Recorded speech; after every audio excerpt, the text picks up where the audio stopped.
So in this session especially, we have a lot of people who are watching on live stream. Hey, live stream. Let's give a round for our live stream audience. Yes.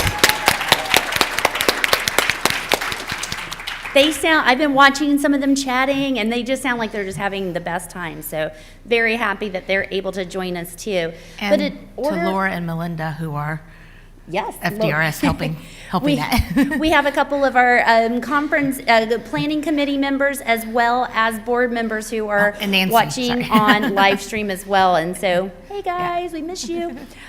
So if everyone, this is supposed to be a roundtable discussion, but if you could text your favorite mobility devices to 22333, and the very first time you just have to text FDRS, and then once you have that acceptance, then every time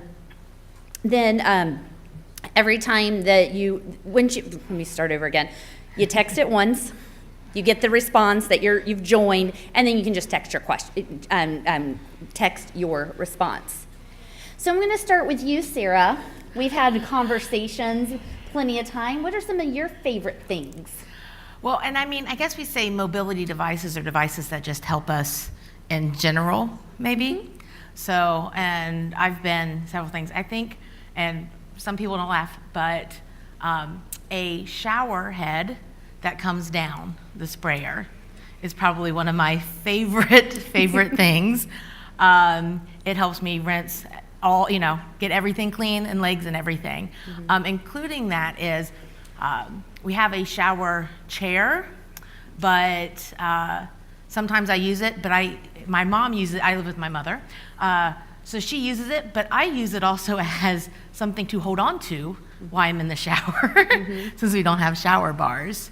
And then also which I see several in the room here, I'm not sure the exact word for it, but the walker that is also your seat. So you have somewhere to sit while you're going somewhere. And they are nice and collapsible. I can fit one in the back seat of my Yaris, which people are very surprised because the Yaris is a very small car. But I'm very good at Tetris. No, we fit it in. It's easy in, easy out. With, like I said, it's my mom's, but sometimes we both share it depending on where we're going. But I think that's one of the very helpful things, because a lot of times you're going somewhere, and for me, the walking isn't always the problem, it's standing still. Mm-hmm. So if I actually have to stop, I need somewhere to lean or to sit. Mm-hmm. So as I'm sitting here. So, yes. Absolutely. Well, we had someone who was with us yesterday who's not here today, and she wanted to let everyone know she was the girl with the pink wheelchair, and she said she got her chair for Quick and Mobile. So if anyone was looking for a place to go.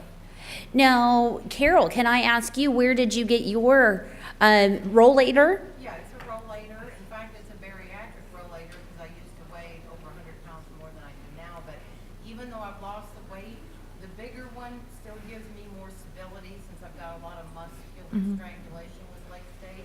But I got mine from the medical supply. I mean, a lot of medical supplies. Okay, so. Yeah. So, and I just want to make sure that the people on live stream can hear, because they will not be able to hear you unless you have the microphone on. So Carol was sharing with us that she got a bariatric rollator. She got it from a medical supply. She finds that it is much more sturdy and likes it even more, as I'm paraphrasing. Mm-hmm. Was that something that was covered by insurance, or is that something you had to pay? It was. Most insurances that will do durable medical equipment will help you once every 5 years. Yeah. Okay, so it was covered under, what was it? It was covered under insurance, under her durable medical equipment benefits. Absolutely. I wanted to add, we use, again, my mom in the kitchen, she uses it to sit while she's waiting for the coffee to make or something to cook on the stove. Mm-hmm. I try to leave her a nice meal so she doesn't have to do that while I'm gone. But but it's in our kitchen, and we use it, and we need to rest because as everyone knows, sometimes it's hard to even stand at the stove. So. For us short people, does anybody use those grabbers? I don't know what those are called, right? The grabbers? Reachers, grabbers, yeah. Okay, some other people, are those things that end up, do you find that to be very beneficial for you? Oh, absolutely. Okay. Is that something that you're able then to sit down and grab, or do you still have to stand to get it?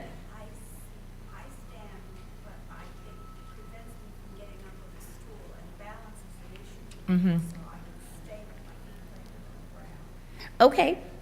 She's sharing with us that she uses one of the grabbers. Is there a name for the grabber other than grabber? Reacher. Reach and grabber. She just reminded me, unfortunately, it's still in Ohio, but I bought one of, the metal stools that you see at most medical offices with the handle. I actually bought one on Amazon for my kitchen because prior to that, I was really putting a little Rubbermaid step stool under a lot of pressure. And I really wanted something I could grab onto, like you said, so you have your balance when you're reaching things, because first shelf is like my limit, being 5'3". Actually, absolutely. I'm 5'2" too. Someone shared. Low too, because if you sitting down, like you drop your pill or drop something off the table and it falls Yeah. on the table, you can use it to retrieve it. Yes. Someone wanted to share with us that Fold and Go is a great place to get a power chair. Okay. Someone else said that they use a walk stool when traveling. Love that. I'm a frequent traveler, and I've seen some folks use it, and it looks like it'd be very helpful. Someone else shared a pink folding cane, so she agreed with you, Sarah, with the standing insurance. Rolling laundry basket. Yes. How is that? How is laundry?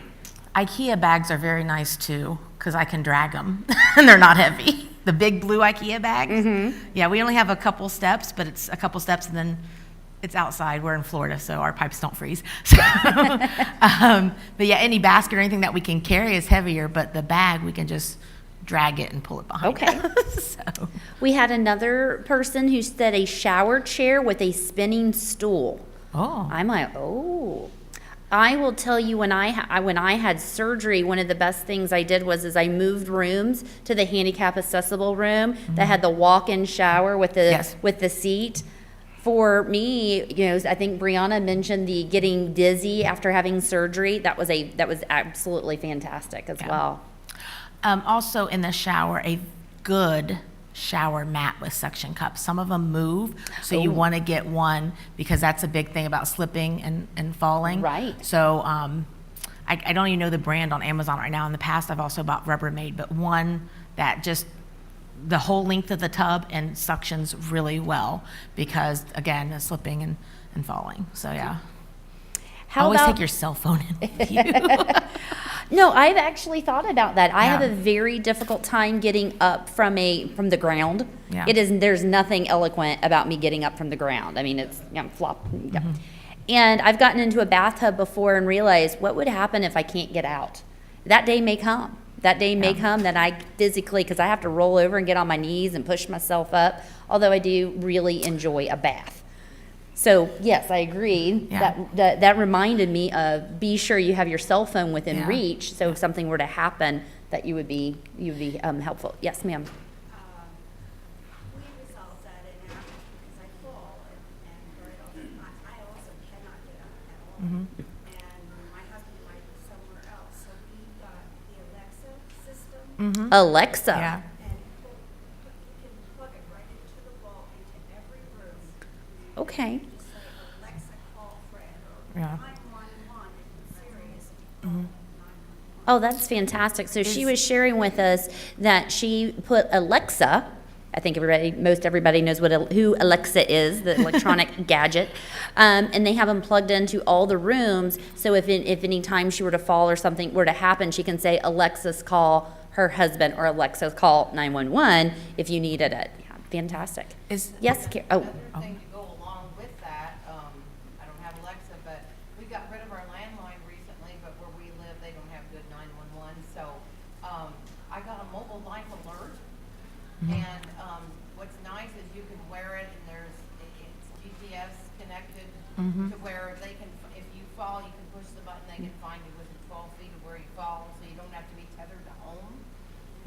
So that's, What was the name of that again? it's called a mobile life alert. There are different- Mobile Life Alert. But there are different ones, but this is like $25 a month, it's still cheaper than having Yeah. a lot Okay. of the home-based ones. So we're happy.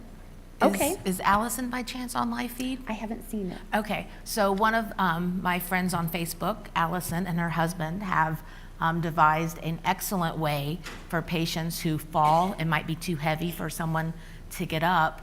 They have a air mattress that they lay down uninflated, and she's able to then roll onto it, or if she's not injured, but move her, and then they plug in the pump and it pumps it up to get her to a point where she can then get up. So it might not work in every situation, especially if there's an injury or something, but for just maybe your average fall down and get up, it's a easier way to do that at home. We actually have a question. Has anyone tried the bath suction bars, and if so, do they hold?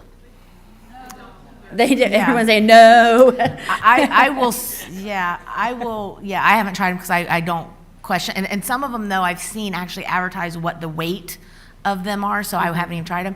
And I'll be honest, sometimes, like this hotel, the bar seems steady, but there's been times where I've had a handicap accessible room, and I go to grab the bar, and it half comes out of the thing. So I don't even always trust those. Right, So, right.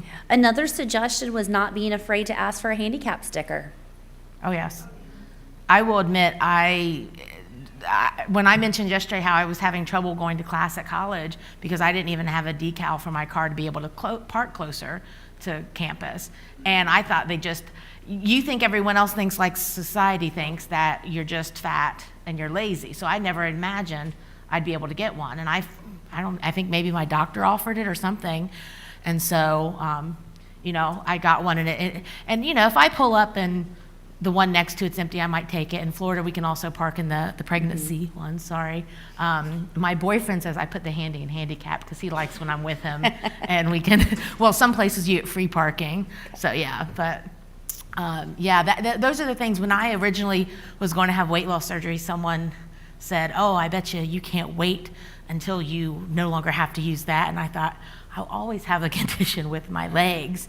And and of course I've had the people who look at me, like one time we got out and someone said, you're in a handicap spot. And I thought, what part of this don't you think, and I've had a cop pull up behind me too and ask to verify that it was mine to match it with my ID. And I thank them for that. But no, on any given day, I think everyone here has said, some days you have better days than others, but that's definitely not something I'm giving up. So. Yes, Marlene. I got my handicap sticker because of my compression stock. It causes me to swell, and when you're walking out to your car, I went to a place that was 2 million square feet, and the complex was 85 acres. Yeah. It takes me longer to walk from my office to my car than it did for me to drive from my home to the office. Oh, wow. Oh, and So Marlene was, I just want to Yeah, repeat for that's the right, people who are listening. What Marlene was sharing with us is that she was able to get her handicap sticker because of the fact that she wore compression for swelling, and the amount of the length of the distance that she had to walk from where she worked. So a very long way from the parking lot to where she needed to be. I just wanted to also point out, it's not even needing a space closer. Sometimes you need the space with that extra room next to it so that you can get these legs in and out of a car door. So That makes a big difference. We have someone who said that one of their favorite tools to put on compression socks, compression stockings. How many of us struggle getting those compression on? Okay, I'm looking around. Yeah, it's not fun. But they said to put on compression stockings is the Easy As compression garment applicator. She said they said that it holds the stocking open so you can just slide into it. Any other ideas? How about do we have issues sometimes dressing ourselves? lay it down, step in. Actually, I have to say, going to physical therapy, that's how I determine how well I'm doing. If I can actually stand and step into it, it's good. If I feel like I'm not steady enough and I actually have to sit them down and step into them and then pull them up, then I realize. And of course, being on a bench or being on your bed so you can put your leg up sideways to put your compression on and things like that, yeah. Okay. Well, thank you, Sarah. Thank everybody with all of your great suggestions and sharing with everybody. Why doesn't everybody take it? Let's stand up. I know we're in the final stretch. Everyone got You raffle guys tickets? have made it this far. Final Let's go push ahead for raffle and tickets. stretch a little bit. Take just a moment, and then we are going to have our last presentation. Thank you.